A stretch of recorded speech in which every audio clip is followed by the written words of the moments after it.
Okay, तो हमने last class में यूक्लिड्स डिवीजन लेमा पढ़ा था। Euclid's division lemma short division क्या कहती थी कि अगर हमारे पास कोई नंबर्स है a और b such that b is divided by a, so we can always write, oh sorry, a is divided by b, we can always write a as bq plus r, correct, where r is greater than equal to 0 and less than b. इतना ही था Euclid's division lemma. आधे घंटे की class आपने सिर्फ ये नई चीज सीखी थी। अब डिवीजन एल्गोरिथम देखते हैं। तो पहले मेथड सीखेंगे, बाद में कहेंगे कि इसका रिलेशन क्या है, इसको यूक्लिड्स डिवीजन एल्गोरिथम क्यों बोलते हैं, लेमा से क्या रिलेशन है, बट पहले मेथड देखेंगे। तो मान लेते हैं हमें दो नंबर डिवाइड करने हैं। थोड़े से मुश्किल नंबर लेते हैं कि डिवीजन में थोड़ी प्रॉब्लम है, तभी सीखेंगे। अगर आसान लेंगे तो फिर नहीं सीख पाएंगे। तो एक सिंपल डिवीजन लेते हैं, नॉट डिवीजन सिंपल, एक सिंपल क्वेश्चन लेते हैं। Classic NCERT example 4052 and 12576। किस किस को प्राइम फैक्टर्स निकालने आते हैं पहले बताओ। प्राइम फैक्टर्स का मतलब सबको पता है, सबको आता है निकालने। दोनों के प्राइम फैक्टर्स निकालना। टेक्निकली मैं आपको निकालने कह रहा हूँ दोनों का एचसीएफ, जिस नॉर्मल मेथड से आपको निकालना आता है। बचपन में सबने एचसीएफ सीखा है, प्राइम फैक्टर्स निकालते हैं, कॉमन वालों को गोला लगाते हैं एंड वो एचसीएफ हो जाता है। तो एक बार एचसीएफ करके दिखाओ मुझे इसी तरीके से जल्दी से। इसके आपको फैक्टर्स निकालने हैं, इसके आपको फैक्टर्स निकालने। तो हम सीखने वाले हैं नया method Euclid's division algorithm just to calculate the HCF and then we will understand how does it work and why does it work. तो सबसे पहले मेथड सीखते हैं। तो आपको क्या करना है, जो आपके पास लार्जर नंबर है 12576, इसे आपको डिवाइड करना है 4052 से। क्या मल्टीप्लाई करें, 3 मल्टीप्लाई करते हैं, क्या आएगा। मैं आपसे ही पूछूंगा, कैलकुलेशन आप कर रहे हो। एंड प्लीज पेन पेज पे करना, हवा में मत करने की कोशिश करना, किससे नहीं होती। एचसीएफ क्या आ रहा है आपका, 4 आ रहा है, तो आपका तो डिवीजन मेथड से है ना। नील कहता है 4 एचसीएफ। एनीवेज आगे बढ़ते हैं। रिमाइंडर नहीं, पहले बताओ क्या आपका क्या आएगा। मतलब अगर मैं मल्टीप्लाई करूं 4052 को 3 से, 12156, I will be subtracting this, what's left 420। अब नेक्स्ट स्टेप है, ध्यान से सुनना है। ये जो भी हमारे पास ओरिजिनल डिवाइजर था, ठीक है, जो भी हमारे पास ओरिजिनल डिवाइजर था उसे हम क्या बना देंगे अब, डिविडेंड। तो ये बन गया 4052। अच्छा, अब मैं थोड़ी डिवीजन के बारे में बता रहा हूँ आपको, ठीक है। This has nothing to do with HCF. कभी कभी जब बहुत बड़े नंबर्स आते हैं तो हम कंफ्यूज हो जाते हैं, चेक किससे मल्टीप्लाई करके करें। This is the common thing जो नॉर्मल बच्चों को हो सकती है, हो सकता है किसी को ऑलरेडी आता हो, लेकिन ध्यान से सुनते हैं। सो यू कैन सी यहाँ पे इसकी अप्रोक्सीमेट वैल्यू ले लेते हैं। इसकी अप्रोक्सीमेट वैल्यू क्या है, 400। इसकी अप्रोक्सीमेट वैल्यू क्या है, 4000। सो आई एम सेइंग कि मैं जो भी वैल्यूज लूंगा वो अराउंड 10 होनी चाहिए। अराउंड 10 मतलब 9 चेक कर सकता हूँ मैं, ठीक है, 9 चेक कर सकता हूँ, तो 9 चेक कर लेते हैं। तो 420, एंड ये आपको अलग से ही करना पड़ेगा। दिस इज समथिंग जो सबके लिए कॉमन है, मैं आपको इसलिए बता रहा हूँ बिकॉज किसी के लिए भी फर्स्ट गेसिंग इजी नहीं होती। तो मान लो आपको लगता है मे बी इसके 9 मल्टीप्लाई करने के बाद ये आ जाए, ये नहीं आएगा, ये भी मुझे पता है, उसका एक और रीजन है, धीरे धीरे समझेंगे, बट अभी 9 को मल्टीप्लाई कर, एक सेकेंड में। मैंने कहा आपको इसमें हम क्या चेक कर सकते हैं, 9 पे चेक कर सकते हैं, 10 से 9 चेक करते हैं। तो 9 पे चेक करेंगे, 420 इंटू 9 कितना होगा, 3780। So we can see that हमारे 4052 से कम है, तो ओके 93780 माइनस कर देते हैं 272, ठीक है। अब दोबारा हमने क्या करना है, सेम मेथड, हमारा जो ओरिजिनल डिवाइजर था उसे हमने क्या बना दिया, डिविडेंड। तो दिस इज 420। अच्छा, 272 किसकी अप्रोक्सीमेट वैल्यू, अप्रोक्सीमेटली 300, एंड ये अप्रोक्सीमेटली 400 है, तो 2 से भी नहीं 1 ही चेक करना पड़ेगा हमें। तो ऑब्वियसली हम 1 से मल्टीप्लाई करेंगे। दिस इज 272, सब्ट्रैक्ट करा, क्या बचा 148।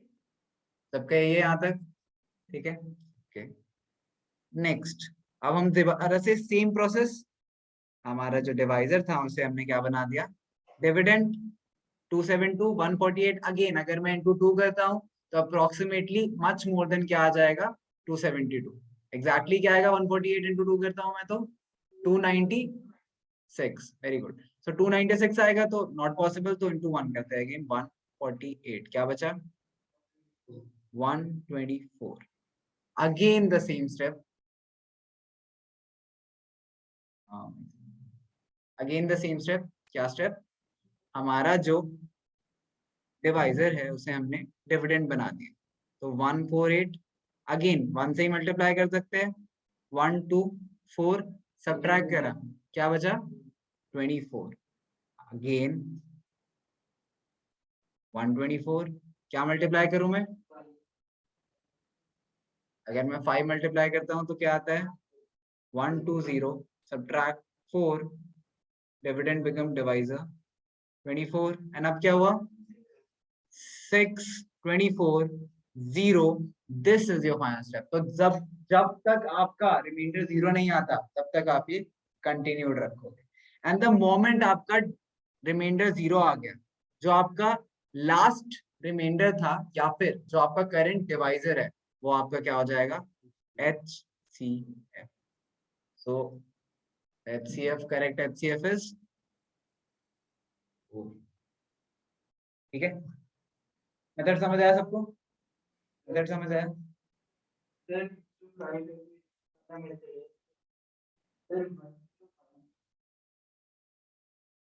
1013 1013 I think 1013 is prime। 1013 I'll check एक बार प्राइम फैक्टराइजेशन में करके दिखाऊंगा आपको क्लास के एंड में, बट अभी उस पे टाइम वेस्ट नहीं करते। Let's go with the flow, class के एंड में वो करेंगे प्राइम फैक्टराइजेशन, इसकी जरूर करेंगे एक बार, तो आपको ये भी मेथड आना चाहिए। अच्छा अब इसे लिखते कैसे हैं? ये जो पूरी आपने कहानी लिखी है ना स्लैंट में, ये टेक्निकली आपका रफ वर्क है, ये आपका रफ वर्क है। मेन क्या लिखना होता है पता है? हाँ नहीं नहीं करते हैं। मेन आपको लिखना है 1 2, अच्छा हर स्टेप पे आपको यूक्लिड्स डिवीजन लेमा शो करना है। तो क्या 12576 can be written as 4052 4052 into 3 plus remainder क्या है 420। ओके नेक्स्ट स्टेप, हाँ वही हमने दोबारा से हम क्या लगा रहे हैं Euclid's division lemma. And since ये लेमा हम कंटिन्यूअसली लगाया जा रहा है इसलिए हम बोलते हैं यूक्लिड्स डिवीजन एल्गोरिथम। ठीक है कि कंटिन्यूअस लेमास लगा के हम फाइनल HCF पे आ रहे हैं। नेक्स्ट स्टेप क्या होगा हमारा 4052 को रिप्रेजेंट करना, तो 4052 is equals to 420 into 9 plus 272। Please continue this for the last step. ये चीज आपको हर स्टेप के लिए करनी है, एक बार आप लोग करो। अगर किसी को कंफ्यूजन होती है किसी स्टेप पे देन आस्क मी, कंप्लीट करो इसे। अच्छा ठीक है, HCF एंड GCD की बात करते हैं, highest common factor greatest common divisor. Complicated words पर सिंपल भाषा में इसका मतलब समझने की कोशिश करें, ठीक है। तो अगर हम किसी भी चीज को उसके प्राइम फैक्टर्स में स्प्लिट करें, ठीक है, अगर हम उसे उसके प्राइम फैक्टर्स में स्प्लिट करें तो जो कॉमन प्राइम फैक्टर्स आएंगे उनके प्रोडक्ट को हम HCF बोलते हैं। कि हाईएस्ट कॉमन फैक्टर क्या है उनके बीच, एक ऐसा नंबर जो दोनों को डिवाइड करता है, ठीक है। एक ऐसा नंबर चाहिए हमें जो दोनों को डिवाइड करता है, एग्जैक्टली डिविजिबल होते हैं। हाईएस्ट ऐसा कौन सा पॉसिबल नंबर है? फॉर एग्जाम्पल हम एक सिंपल एग्जाम्पल लेते हैं, हम 2 एंड 2 नहीं लेते, कोई बड़ा नंबर लेते हैं थोड़ा सा, 24 एंड 12 की बात करते हैं, ठीक है। 24 एंड 12 की बात करते हैं। अब हमें ऐसा ग्रेटेस्ट पॉसिबल नंबर चाहिए जो दोनों को डिवाइड करे। अब इनको तो 2 भी डिवाइड करता है, करेक्ट, इनको 3 भी डिवाइड करता है, इनको 6 भी डिवाइड करता है, ठीक है। तो इन्हें काफी सारे नंबर्स डिवाइड करते हैं, but amongst these number we are looking for the greatest possible number, greatest common divisor. तो वो डिवाइजर जो दोनों को एग्जैक्टली डिविजिबल करता है, ऐसा ग्रेटेस्ट कौन सा है, या फिर हाईएस्ट कॉमन फैक्टर क्या है दोनों के बीच में? दोनों सेम बात है, दोनों का मतलब सेम। यहाँ पे क्या होगा इसका 12 होगा, ठीक है। 12 होगा मतलब 6 कहाँ से आ गया, मतलब प्राइम फैक्टर्स में स्प्लिट करने की जरूरत भी नहीं है। अगर कोई नंबर किसी के टेबल में आता है, फॉर एग्जांपल 17 का टेबल किसको आता है? किसी को नहीं, माय गॉड 17 का टेबल नहीं आता था। तू पढ़ा रहा होगा मैथ्स, एनीवेज बोलना नहीं आने, मतलब कोई भी रैंडम पूछो तो बता पाए।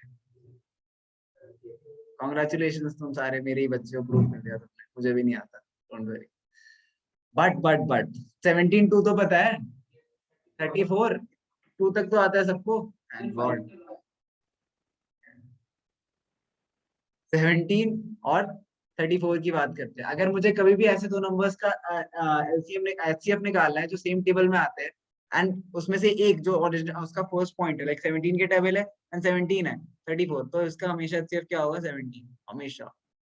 तो ये 12 का टेबल ही तो था, तो इसका एचसीएफ हमेशा क्या होगा? 12, क्योंकि वो ग्रेटेस्ट कॉमन डिवाइजर या फिर एचसीएफ हाईएस्ट कॉमन फैक्टर। अब जब दूसरा नंबर ऑलरेडी इसका फैक्टर है तो उसका हाईएस्ट फैक्टर क्या होगा? यही होगा।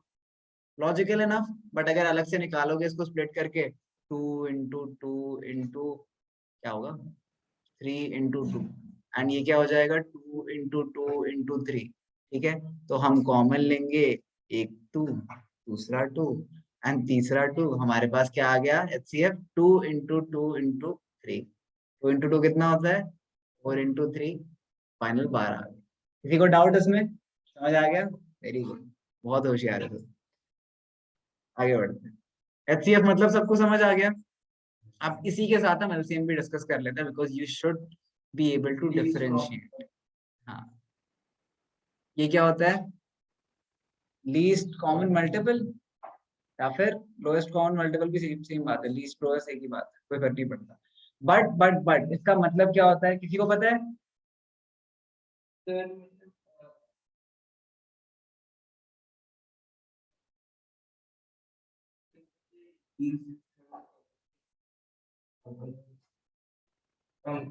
ट्राई कर रहे हैं।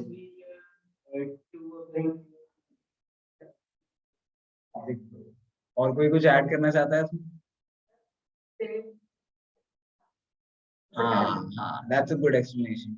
सो जो दोनों के टेबल में आए ऐसा सबसे छोटा कौन सा नंबर है? तो फॉर एग्जांपल अगर हमें एलसीएम निकालना है बिटवीन 9 एंड 14, ठीक है, तो हमें पता है कि 14 के तो बहुत मल्टीपल हो सकते हैं। क्या हो सकते हैं 14 के मल्टीपल्स? 28 हो सकते हैं। ठीक है, सिंपल बोलो, 28 हो सकते हैं। मल्टीपल 28 हो सकते हैं। इसी तरह 9 के मल्टीपल क्या हो सकते हैं?